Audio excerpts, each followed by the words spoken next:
CM sir, உங்களுக்கு ஏதாவது இந்த பழி வாங்கணும் அப்படின்ற எண்ணம் ஏதாவது இருந்துச்சுன்னா என்ன வேணாலும் பண்ணுங்க. அவங்க மேலே கேட்குறது நான் ஒன்று வீட்டில் இருப்பேன், இல்லை நான் ஆஃபீஸில் இருப்பேன்.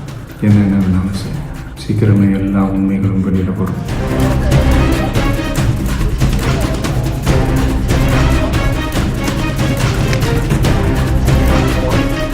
இந்த சம்பவத்துக்கு தொடர்ந்து ஆளுங்கட்சியும் மட்டுமே குற்றம் சாட்டிட்டு இருக்காங்க. அதை பற்றி குழந்தைக்கு பாவம் சென்னை போறாங்க, நல்லபடியா போயிட்டு வரும்.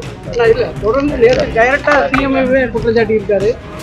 அப்புறம் பேசுவாங்க, பாருங்க இன்னொரு நாள் பேசு. இந்த சம்பவத்துக்கு தொடர்ந்து ஆளுங்கட்சியும் மட்டுமே குற்றம் சாட்டிட்டு இருக்காங்க. அதை பற்றி குழந்தைக்கு பாவம் சென்னை போறாங்க, நல்லபடியா போயிட்டு வரும். இல்ல தொடர்ந்து நேற்று டைரக்டா சிஎம்ஏவே குற்றம் சாட்டி இருக்காரு. அப்புறம் பேசுவாங்க, பாருங்க இன்னொரு நாள் பேசு.